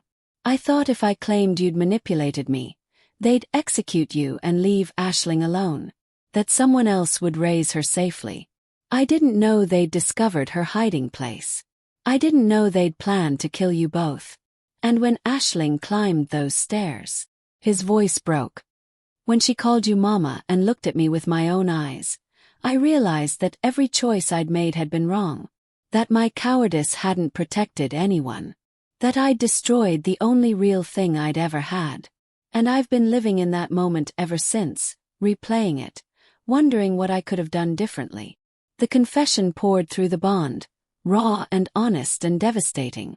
Kiva felt the truth of every word, felt the weight of regret he'd been carrying for 5 years. "You could have claimed us from the beginning," she said quietly. "You could have broken your betrothal to Sorka the moment you realized what we meant to each other. You could have chosen us over duty, over the throne, over everything your father expected from you. I know. But you didn't." "No, I didn't." He looked at her then, really looked at her, and his eyes were full of something that looked like understanding. "I don't blame you for hating me, Kiva. I would hate me too. But I'm asking for a chance to be better. Not to fix the past. I know that's impossible. but to build something different going forward. For Aisling. And maybe someday for us. Kiva pulled her wrist free, and immediately felt the loss of contact like a physical ache. The bond was doing that more often now, making her aware of him, making her crave proximity even as her mind screamed to maintain distance. "Tell me something else true," she said. "Tell me what you feel through the bond right now." He hesitated, then answered with devastating honesty. "I feel your exhaustion, your loneliness, the way you've been holding yourself together through sheer will for 5 years. I feel how much you miss the forest, miss freedom, miss the life you imagined having with Aisling before everything went wrong. I feel..." He paused. "I feel the way you look at me sometimes when you think I'm not paying attention. Like maybe, buried under all the hurt, there's still something left of what we used to have. And that terrifies you more than the hatred does." Kiva's breath caught. 'Cause he was right. She did sometimes catch herself remembering how his laugh used to sound in the darkness of her cottage. How his hands had felt gentle on her skin. How he'd whispered promises that seemed real in the moment. And it did terrify her, because caring again meant risking more pain. "Your turn," Fiocra said softly. "Tell me something true." She could refuse, could walk away, could retreat back into the safe distance they'd maintained for 5 years. But she'd asked for honesty, and honesty required vulnerability from both sides. "Sometimes I hate you so much I can barely breathe," she admitted. "But sometimes when you're with Aisling, when I see how gentle you are with her, how patient, how you light up when she laughs, sometimes I see glimpses of the man I fell in love with. And I don't know what to do with that. I don't know if I'm supposed to protect myself from those feelings or allow them. I don't know if love and hate can exist in the same space or if that makes me broken." "You're not broken," Fiocra said fiercely. "You're the strongest person I've ever met. You survived an execution attempt. You negotiated terms with the council. You've raised our daughter to be brilliant and kind despite everything. You've carried the weight of this broken mating for 5 years without collapsing. You're not broken, Kiva. You're extraordinary." The words should have felt good. Should have felt like validation. Instead they just made her angry. "Don't," she snapped. "Don't try to compliment me into forgiveness. Don't try to make this better with pretty words. I don't need you to tell me I'm strong. I need you to understand why I had to become this strong in the first place." "You're right," he said immediately. "I'm sorry. I don't know how to do this. How to talk to you without making it worse. How to..." "Figure it out," Kiva interrupted. "You're crown prince. You're supposedly brilliant at strategy and diplomacy. Apply that intelligence to understanding why every word out of your mouth feels like another wound. Apply it to recognizing that you don't get to decide when I heal or how fast or whether I ever forgive you. You get to show up day after day and prove through actions, not words, that you're different than the man who betrayed me." She turned to leave, but his voice stopped her. "Kiva, wait. Please." Something in his tone made her pause. Not the usual desperation or hope. Something raw, more honest. "What?" she asked without turning around. "I'm failing," he said quietly. "At everything that matters. Aisling asks why we don't sleep in the same room. The council questions our bond strength. The pack whispers about the cold crown princess and her distant mate. But worse than all of that, worse than the politics or the gossip or the judgment, I'm failing you. Every day. I wake up knowing I have to earn your trust, and every night I go to sleep having accomplished nothing. I don't know how to bridge this distance. I don't know how to fix what I broke. And I'm terrified that one day you'll look at me and realize you made a mistake accepting this mating. That you would have been happier if they'd just executed you and let Sorka raise Aisling. At least then you wouldn't have to spend eternity bound to someone who destroyed you." The confession hung in the air between them, painful and true. Through the bond, Kiva felt the depth of his despair, the way he carried failure like a weight that grew heavier every day. And for the first time in 5 years, she felt something other than anger toward him. Pity. It wasn't much. It wasn't forgiveness. But it was something other than hatred, and that felt significant. I wouldn't trade Aisling's life for my freedom, Kiva said, still not turning around. Not ever. So no, I don't regret accepting the mating. I regret that it was necessary. I regret that we're trapped in this broken bond. But I don't regret keeping my daughter alive. That's not the same as being happy. No, she agreed. It's not. But happiness feels like a luxury I can't afford right now. So I'll settle for surviving. For making sure Aisling grows up loved and protected and powerful. For maintaining the political stability that keeps the pack strong. Happiness can wait. Or maybe it never comes. Either way, I'll manage. What if I want more for you than just managing? Finally, Kiva turned to face him. Then you should have thought about that before you called me delusional on an execution platform. The words landed like a slap. She felt his flinch through the bond, felt the way they drove into him like knives. But she was tired of softening her edges to make him feel better about his choices. I deserve that, Fiocra said. I deserve all of it. But Kiva, at some point, we have to decide whether we're going to spend forever punishing each other or whether we're going to try to build something new. Not what we had before, that's gone, I understand that. But something different. Something honest. Something that doesn't feel like dying slowly over decades. And what exactly are you proposing? Kiva asked. Should we pretend the past didn't happen? Should I just forget that you denied our daughter? Should we play happy mates for Aisling's benefit and hope the performance becomes real? No, Fiocra said firmly. No more pretending. No more performance. I'm proposing we actually talk to each other. That we spend time together not because we have to but because we're choosing to learn who the other person has become in these 5 years. You're not the same Omega I knew in the forest. I'm not the same prince who was too coward to claim you. Maybe the people we are now could find something. Not love. I'm not asking for that. A connection. Understanding. A foundation to build on. Kiva studied him. This man she was bound to eternally. He looked older than he had 5 years ago, the weight of his choices etched into the lines around his eyes. He'd lost the easy confidence that had first attracted her, replaced it with something more weathered and real. Through the bond, she felt his sincerity, felt the genuine desire to repair what he'd broken, and she felt tired of fighting. One conversation, she said finally. One honest conversation where we actually talk about what happened. Not to assign blame or rehash the past, but to understand each other's perspectives. If it's a disaster, we go back to the way things have been.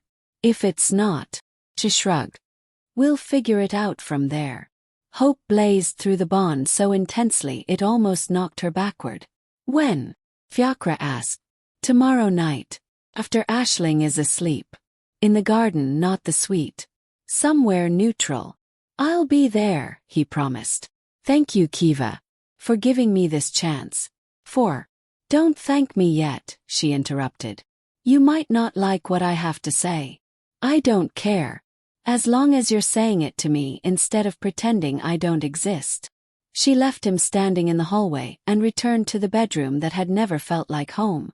Through the bond, she felt his relief, his cautious optimism, his desperate determination to make tomorrow's conversation count. Part of her wanted to take back the offer, to retreat into the safety of distance and anger. But another part, a part she'd been ignoring for 5 years, was curious about whether they could build something new from the ashes of what they destroyed. The next day crawled by with agonizing slowness. Kiva attended her morning council session, reviewed proposed trade agreements with the Western Territories, supervised Aisling's combat training, and tried not to think about the conversation waiting at the end of the day. Through the bond, she felt Fiocra's nervous energy, the way he kept starting and abandoning tasks, unable to focus on anything except the approaching evening. Aisling noticed something was different at dinner. You keep looking at Da, she observed with a 5-year-old's blunt honesty. Are you mad at him? No, sweetheart, Kiva said, which wasn't entirely true but was true enough. Just thinking. About what? Complicated adult things. Aisling made a face. Adult things are boring. Sometimes they are, Kiva agreed. How was training today? Did you finally master that defensive sequence? Distraction worked. Aisling launched into an enthusiastic description of her progress with blade work, complete with dramatic reenactments that involved her fork as a weapon. Fiacre watched their daughter with undisguised adoration, and for a moment, Kiva saw him the way Aisling did. Patient, kind, fully present. It was easier to hate him when she didn't have to witness him being a good father. After dinner, after Aisling was bathed and storied and tucked into bed, Kiva made her way to the palace gardens. The moon was nearly full, casting silver light across carefully manicured paths and ancient rose bushes. She found the stone bench she'd specified, far enough from the palace to be private, close enough to run if the conversation became unbearable. Fiacre was already waiting. He'd dressed simply, no royal regalia or ceremonial markers. Just plain clothes that made him look almost like the man she'd known in the forest years ago. Almost. You came, he said as she approached, and there was relief in his voice. I said I would. Kiva sat on the bench, deliberately leaving space between them. I keep my promises, Fiacre. Even when they're hard. I know. It's one of the things He stopped, shook his head. Sorry. I'm supposed to be listening tonight, not telling you what I admire about you. You can do both, Kiva said. But start with listening. I need to say things I've never said, and I need you to hear them without interrupting or defending or trying to fix it. Can you do that? Yes. She took a breath, gathering her thoughts, trying to organize 5 years of pain into coherent words. When you denied me on that platform, when you called what we had a delusion, it wasn't just betrayal. It was erasure. You took 3 years of my life. 3 years of stolen moments and whispered promises and building something real, and you declared it never existed. You made me question my own reality. Made me wonder if I had imagined the way you looked at me, the way you held me, the way you swore we'd find a way to be together. And worse, you did it publicly. In front of thousands. You humiliated me in the most devastating way possible while I was in chains waiting to die. Fiacre's hands clenched into fists, but he stayed silent, honoring his promise to listen. Then Aisling appeared, Kiva continued, and you looked at her like she was a stranger, like she was a problem to be managed instead of a person you'd created. In that moment, I realized you'd never planned to claim us. You'd been content to let us stay hidden forever, to visit when convenient and then return to your real life. We were your secret, your shame, your dirty little Omega affair that you'd deny until forced to confront it. Kiva, he started, then stopped himself. Sorry. Listening. Keep going. The mating helped nothing, she said. Suddenly I was bound to you eternally, feeling your emotions, unable to escape even in my own mind. Every day I felt your guilt and regret and desperate attempts at redemption. Every night I felt your loneliness seeping through the bond. And I hated it. I hated feeling your pain because I was still drowning in my own. I hated that the bond made me aware of you constantly. I hated that I couldn't just hate you cleanly anymore because I could feel how genuinely devastated you were. She paused, surprised by the tears streaming down her face. She hadn't planned to cry, hadn't wanted to show that kind of vulnerability. But the words kept coming, 5 years of suppressed emotion flooding out. And the worst part, she whispered, the absolute worst part is that sometimes, not often but sometimes, I miss what we had. I miss the man who met me in the forest, who made me laugh, who made me feel like maybe Omega designation didn't define everything about me. I miss feeling loved instead of politically necessary. And I hate myself for missing it. I hate that part of me still wants what we had even though I know it was built on lies and cowardice. Silence fell in the garden, broken only by the sound of her crying and the distant calls of night birds. Through the bond, she felt Fiacre's anguish, felt the way her words had wounded him. But let him hurt. Let him understand what these 5 years had been like. Can I speak now? He asked quietly. She nodded, not trusting her voice. You're right, he said. About all of it. I did erase what we had. I did humiliate you. I did look at Aisling like a problem instead of a person. I did plan to keep you hidden forever because I was too weak to choose you over duty. He took a shaky breath. And you're right that the bond makes everything worse. I feel your hatred every day and it destroys me. But I also feel those rare moments when you remember what we had, when you miss it, and those moments are the only thing that keeps me hoping. Hoping for what? Kiva asked. That I'll magically forgive you. That time will heal everything. That we'll somehow become the perfect mated pair the pack expects. No, Fiacre said. I'm hoping that someday you'll look at me and see a person instead of a collection of mistakes. I'm hoping that we can build something new that isn't haunted by what I destroyed. I'm hoping that Aisling can grow up with parents who genuinely care about each other instead of two people trapped in obligation. And I'm hoping, gods, I'm hoping so desperately, that you'll give me the chance to show you who I've become instead of who I was. Who have you become? Kiva challenged. Because from where I'm sitting, you look like the same prince who valued his throne over his family. I'm someone who lost everything and learned what actually mattered, Fiacre said.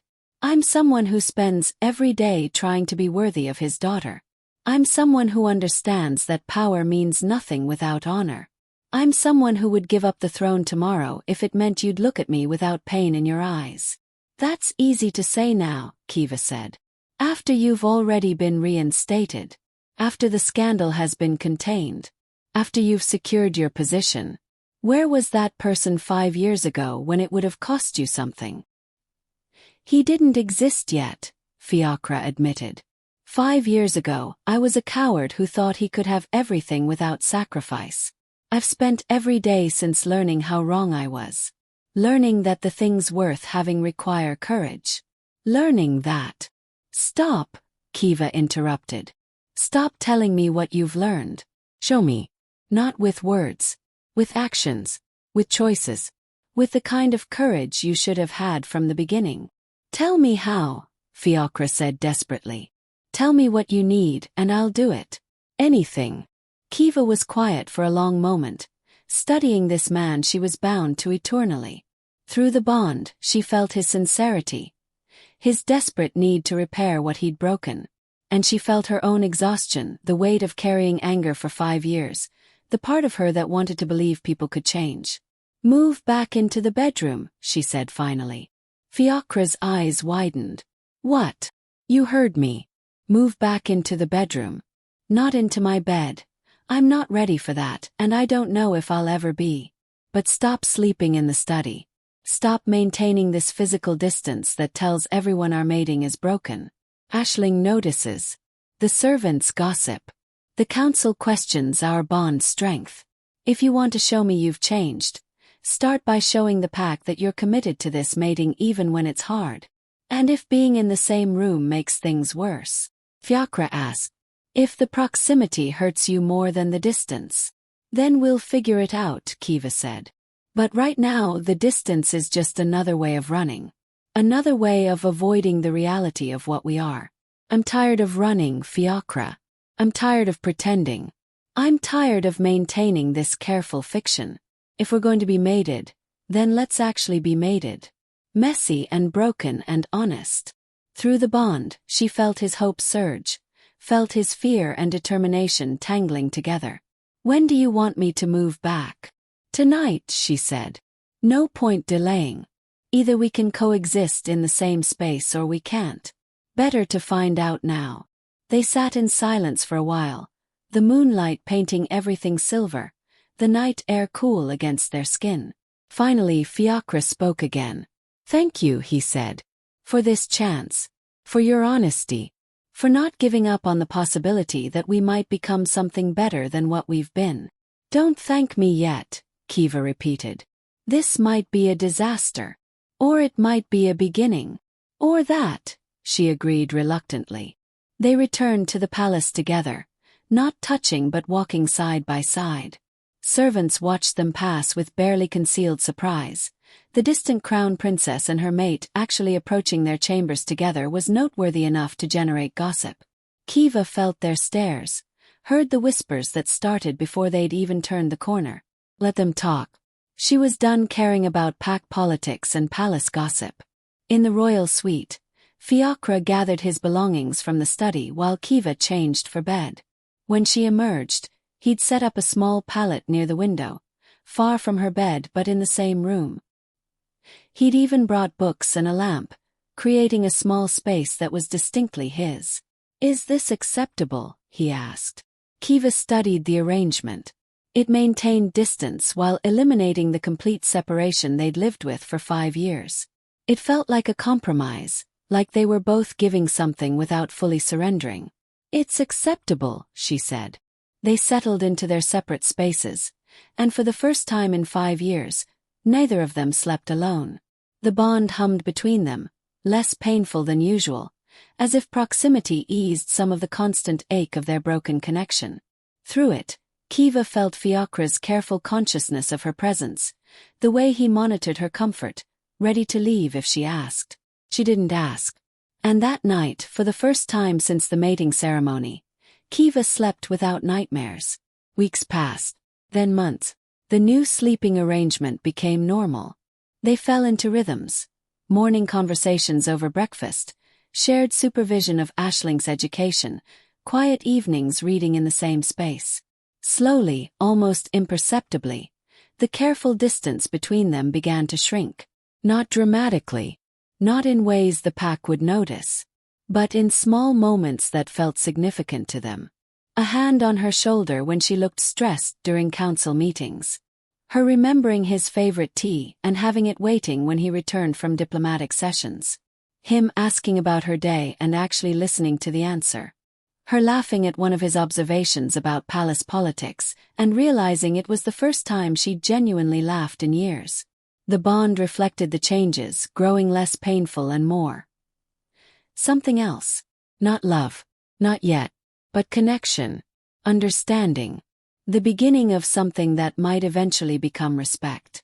Aisling noticed immediately. "You and they are different," she announced one evening at dinner. "Different how?" Kiva asked. "Less sad," Aisling said simply. "You used to both feel sad all the time. Now you just feel normal." Out of the mouths of children. Kiva exchanged a glance with Fiacre, and through the bond she felt his surprise that their daughter had been so aware of their dysfunction. Children saw everything, even things adults tried to hide. "We're working on things," Kiva said carefully. "Trying to understand each other better." "Good," Aisling decided. "I like it when you're both happy. Makes the whole palace feel better." After dinner, after Aisling was asleep, Kiva and Fiacre found themselves on the balcony overlooking the forest. It had become their place, the spot where they had their most honest conversations, where the careful walls they maintained in public could come down. "She's perceptive," Fiacre said. "Too perceptive for a 6-year-old. "She's your daughter," Kiva replied. "Of course she's perceptive. Sharp mind, sharp instincts. She's your daughter too. The strength is all you." They stood in comfortable silence, watching the moon rise through the trees. After a while, Fiacre spoke again. "Do you think we'll ever get past it?" he asked. "The execution, the betrayal, all of it?" Kiva considered the question. 6 months ago, her answer would have been an immediate no. But now, after months of tentative rebuilding, after slowly learning to trust again, after seeing him show up every day with patient determination, "I don't know," she said honestly. "Some wounds are too deep to fully heal. But maybe we don't need to get past it completely. Maybe we just need to learn to carry it differently. To acknowledge what happened without letting it define everything we are." "That sounds exhausting." "It is," she agreed. "But so is hating you. And lately, I've been too tired to maintain that much anger." Through the bond, she felt his careful hope, the way he was learning not to push for more than she could give. "Is that progress?" he asked. "Maybe," Kiva said. "Or maybe it's just survival taking a different form. I'm not sure yet. Either way, I'll take it." They fell silent again, and this time Kiva found herself moving slightly closer to him. Not touching, she wasn't ready for that. But close enough that she could feel his warmth, could smell his scent, could remember what it had been like when proximity meant comfort instead of pain. "Tell me something," she said. "Something you've never told anyone."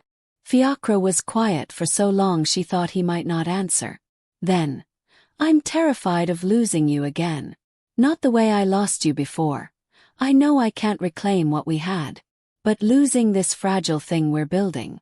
I'm terrified that I'll do something wrong, say something that triggers the old pain, and you'll retreat back into that cold distance we lived in for 5 years.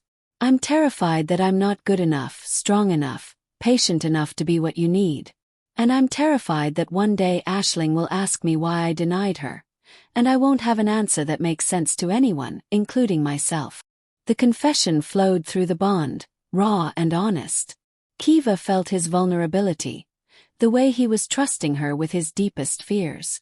"Your turn," Fiacre said. "Tell me something true." Kiva took a breath. "I'm terrified of wanting you again.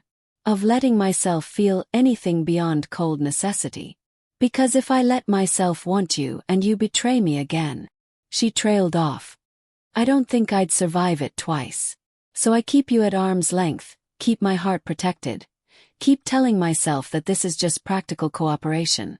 But sometimes, when you laugh with Aisling or when you remember small things I've mentioned or when I catch you looking at me like I still matter, sometimes I feel the walls cracking.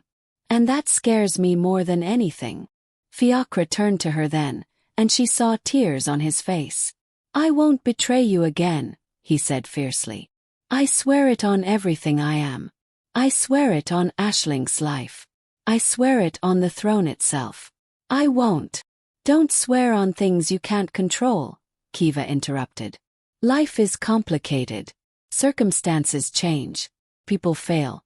Just don't make promises you might not be able to keep." "Then I'll promise this," Fiacre said. "I promise to show up. Every day. Even when it's hard. Even when you hate me. Even when progress feels impossible. I promise to be honest with you, even when the truth is ugly. I promise to earn back what I destroyed, one day at a time, for however long it takes. And I promise that if I do fail, if I do make mistakes, I'll own them completely instead of making excuses or running away." It wasn't a promise of perfection. It wasn't a guarantee of happy endings. But it was real and honest, and maybe that was enough. "Okay," Kiva said. "Then I promise to keep trying. To keep giving you chances. To keep working toward something better than what we've been." They stood on the balcony, two people bound by ancient magic and shared pain, slowly learning how to exist in the same space without destroying each other. It wasn't love. It wasn't romance.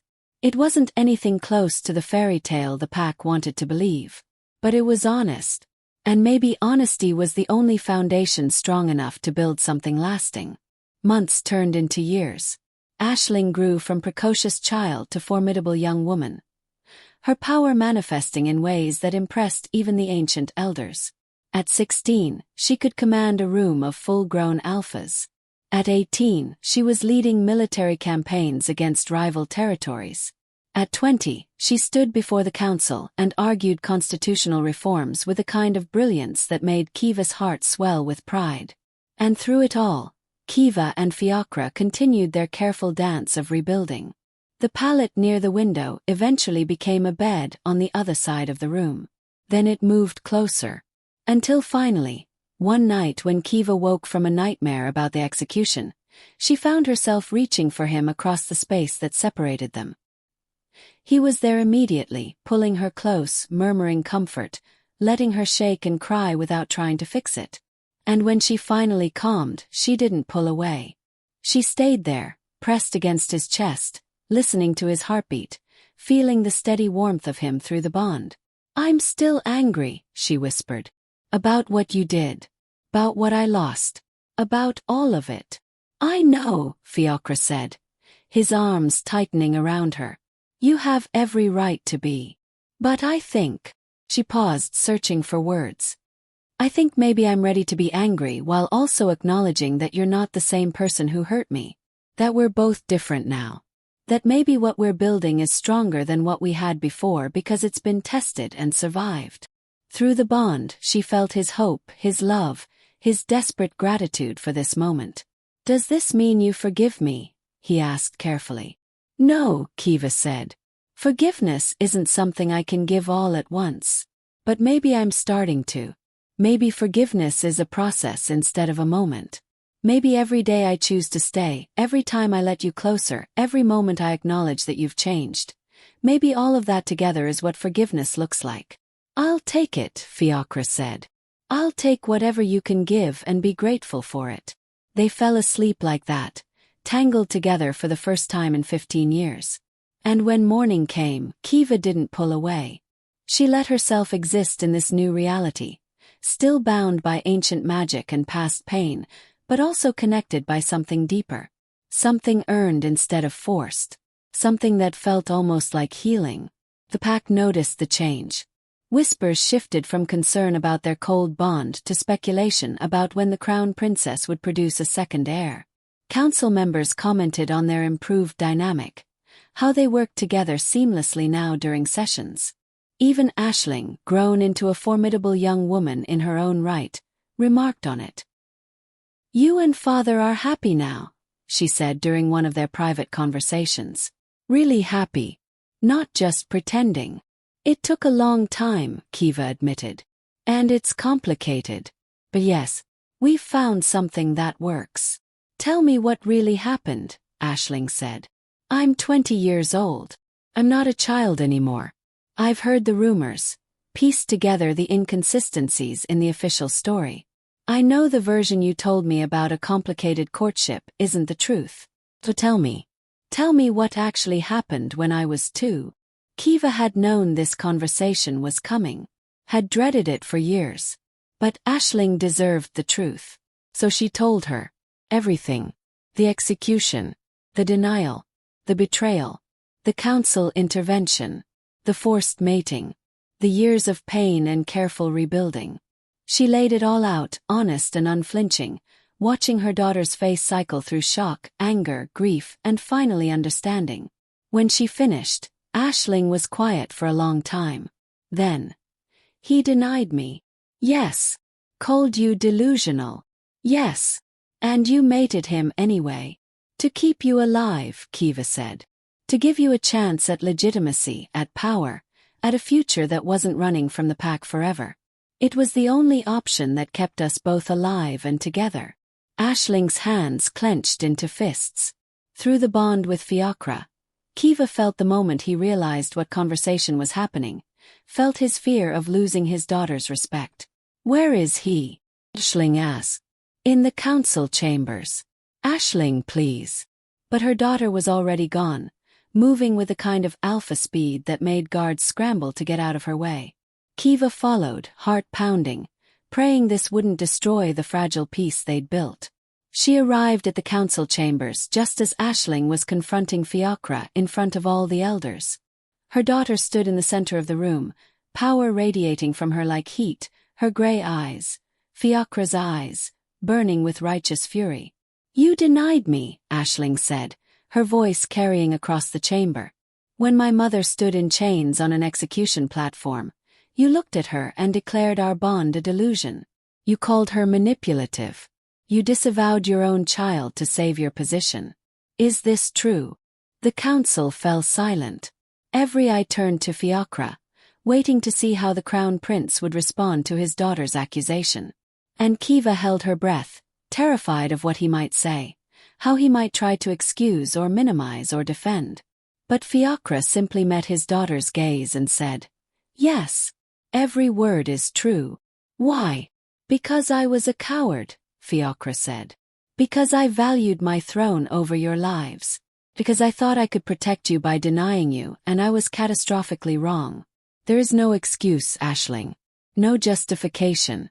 I failed you and your mother in the worst way possible, and I have spent every day since trying to become worthy of the second chance you both gave me." Aisling's power flared, making the very stones of the chamber vibrate. "You don't deserve her," she said.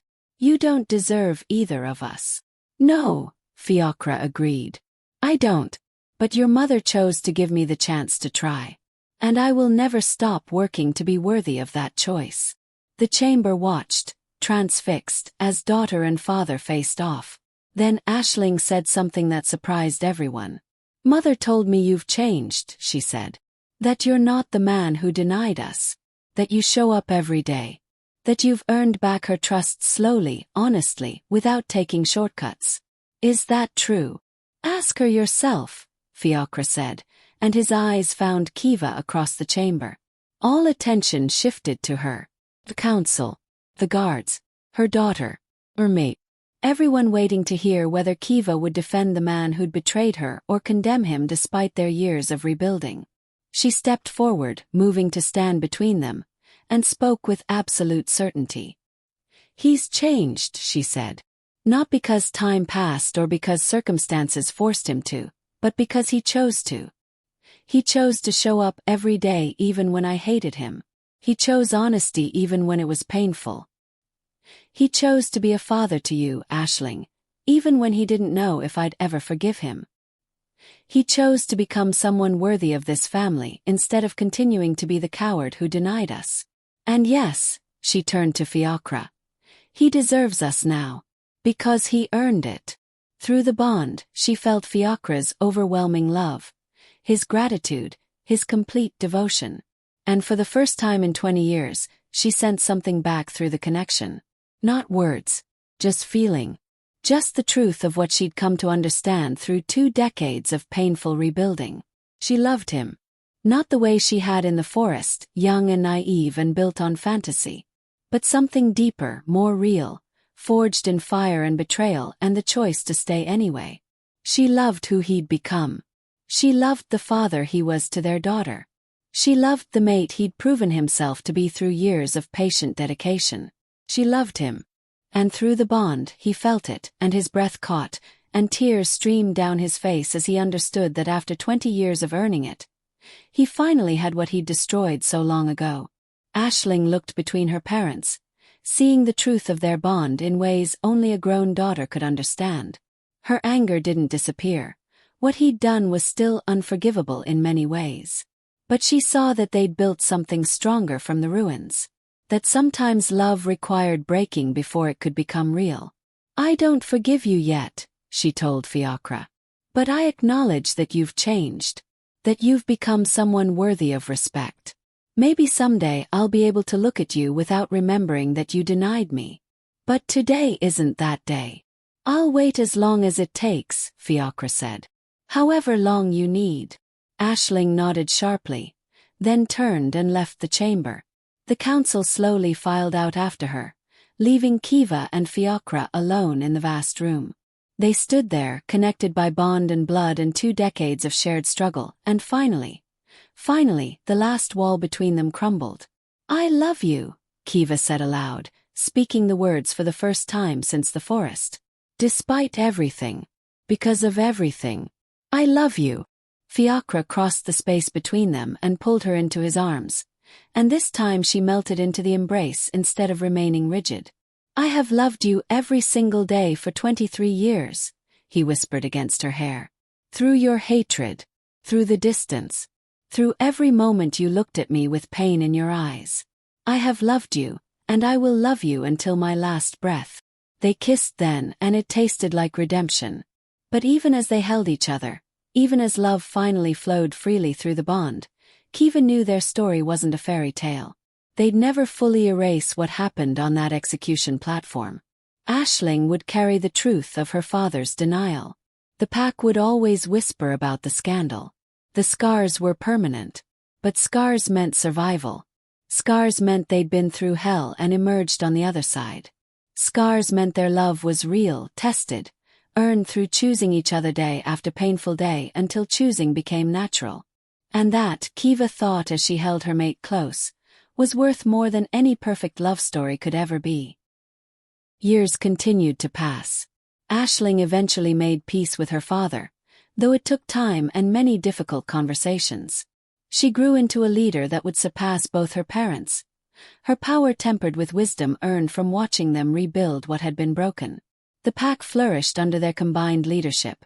Fiacre as crown prince, Kiva as his equal rather than his subordinate, and Aisling as the heir who would revolutionize everything they'd built. But peace, Kiva learned, was always temporary in pack politics. It happened on a cold winter morning 25 years after the execution that never was. Kiva was in the council chambers reviewing territorial disputes when a messenger burst through the doors, wild-eyed and breathless. "Crown Princess," he gasped. "The Northern Territories. There's been an uprising. Sorka, the Northern Princess. She's been overthrown by radical factions. They're demanding we surrender Aisling to them. They're claiming that as the daughter of a forbidden bloodline, she has no legitimate claim to succession. They're threatening war if we don't comply."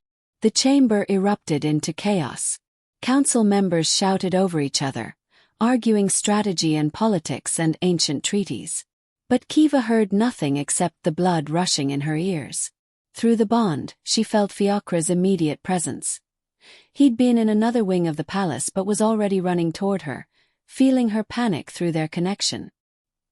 He burst into the chamber moments later, and their eyes met across the room. 25 years of hard-won peace.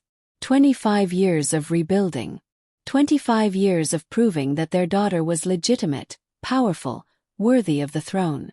All of it threatened by the very designation that had nearly killed them both. "Where is Aisling?" Kiva demanded. "In the training yards, Your Highness." "Should I summon her?" "No," Fiachra said firmly, moving to stand beside Kiva, presenting a united front. "We handle this first. She doesn't need to know until we have a plan." But it was already too late. The training yard doors burst open, and Aisling strode into the chamber, covered in sweat from sparring, her gray eyes taking in the chaos with sharp intelligence. At 27, she was formidable in every sense. A warrior, a strategist, an alpha whose power rivaled the high alpha himself. "What's happened?" she demanded. The messenger repeated the news. With each word, Kiva watched her daughter's expression harden, watched the girl disappear and the crown princess emerge. When he finished, Aisling stood in silence for a long moment. Then she turned to her parents. "They want me because I'm proof that the old hierarchy can be challenged," she said calmly. "That an Omega can bear an heir powerful enough to rule. That designation doesn't determine worth. I'm not just a political inconvenience. I'm an ideological threat to everyone who benefits from the current system." "You're not going anywhere," Fiachra said immediately. "We'll negotiate. We'll use military force if necessary. We'll consider all options," Kiva interrupted, though her heart was screaming the same thing Fiachra had said. Never. They would never hand over their daughter. But Aisling is right about why they want her. This isn't just about succession anymore. This is about what she represents. "Then let me represent it properly," Aisling said, and there was steel in her voice. "Let me go to the Northern Territories. Not as a prisoner. As an ambassador. As living proof that the old ways are ending. As—" "Absolutely not," both parents said simultaneously.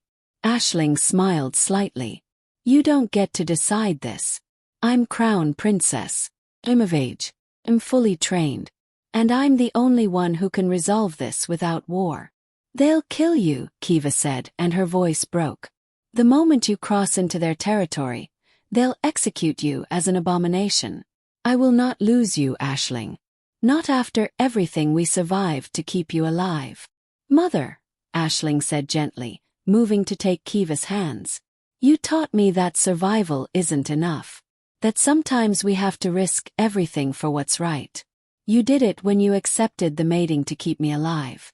Father did it when he chose to change instead of remaining the coward who denied us.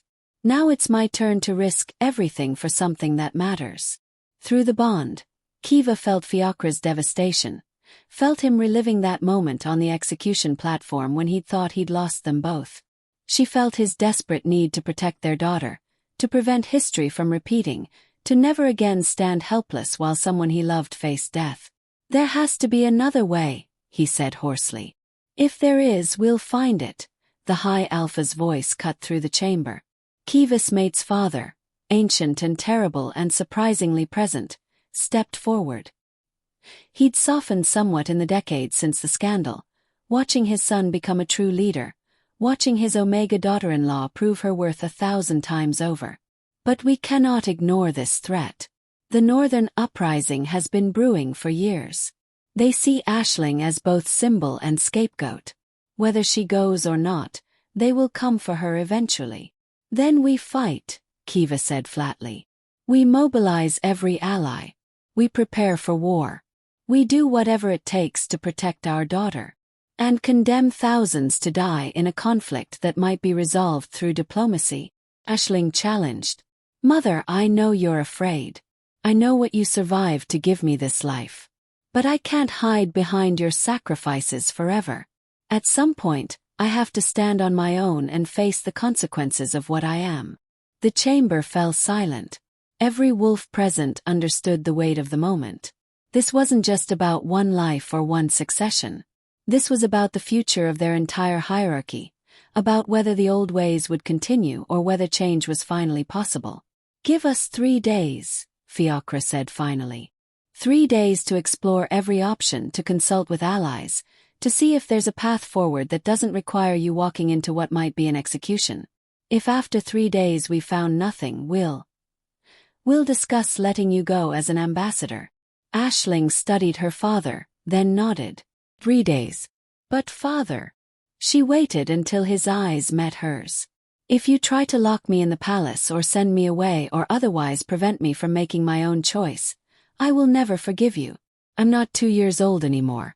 I'm not someone who needs protection from my own decisions. I know, Fiachra said, and his voice was thick with unshed tears. You're the strongest person I've ever known. But you're also my daughter, and the thought of losing you. You're not losing me, Aisling said firmly. You're trusting me to finish what you both started 25 years ago. To prove that forbidden bloodlines aren't abominations. That love between designations isn't treason. That the future can be different than the past. She left the chamber then, leaving her parents standing together, bound by bond and fear and the terrible understanding that their daughter was right. That they'd raised her to be brave, to challenge injustice, to stand up for what was right. And now they had to let her do exactly that, even if it terrified them. Through the bond, Kiva felt Fiachra's desperation, his love, his regret. Is this how you felt? He asked quietly. On the execution platform. Knowing you were about to die but willing to do it to protect her. Yes, Kiva said. Except worse. Because at least I was the one facing death. Watching your child walk toward danger is infinitely more painful than facing it yourself. They stood together in the council chamber, holding each other as they'd learned to do over 25 years of marriage. Outside, winter wind howled through the palace.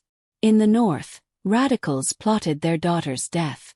And somewhere in the palace, Aisling prepared to risk everything for a future that might be impossible. We'll find another way, Fiachra said, but it sounded like a prayer rather than a promise. And if we don't? Kiva asked. He was silent for a long moment. Then we trust that we raised her well enough to survive what we couldn't protect her from. 3 days, Kiva thought. 3 days to find a solution that saved their daughter without starting a war. 3 days to prove that love and courage were enough to overcome ancient prejudice and political machination. 3 days to rewrite the ending of a story that had started on an execution platform 25 years ago. Through the window, she could see storm clouds gathering on the northern horizon. Dark, threatening, inevitable. And somewhere in those clouds, she knew their daughter's fate was waiting. The question was whether the forbidden bloodline that had nearly killed them all would finally be their salvation, or whether history would repeat itself in ways even more devastating than before. Kiva tightened her grip on Fiachra's hand, feeling their bond pulse with shared fear and determination and love that had survived execution and betrayal and 25 years of rebuilding. Whatever came next, they would face it together. Just as they'd learned to do, one painful day at a time, choosing each other over and over until choosing became as natural as breathing. The storm was coming, but they'd survived worse. And this time, they wouldn't let anyone take their daughter without a fight that would shake the very foundations of pack law itself. The council reconvened. Messengers were dispatched. Allies were contacted. And in the training yards, Aisling continued her preparations, sharpening her blades and her mind for whatever battle awaited. 3 days. The clock was ticking,